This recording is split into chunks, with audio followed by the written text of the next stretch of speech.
This is Tim here from Your Six Studios. Today in this video I'm going to show you how to fix if the system UI isn't responding on your Samsung phone. So what you can do is just go to the little switcher button right here and try closing all the applications in the background. Sometimes when you start up your phone it just takes so long to start up, but if you hit that little button right here you can close the app in the background and it might run a little bit smoother. Also, if you still have access to your phone, we can scroll on down to device care right here and tap this and go to memory. And when you're under memory, you can see your available memory 2.7 out of 4. We want to go to clean now. Now there's a nice little feature under here we can go to. It's called RAM Plus, and turn on RAM Plus. We can increase the amount of memory on our device, so more memory will allow us to have more processes going on at the same time.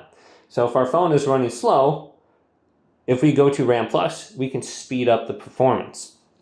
Now, if your phone still isn't working for whatever reason, it's completely frozen, go to the power button and the closest volume button and just hold that down. So on my phone, it's going to be the power button, volume down.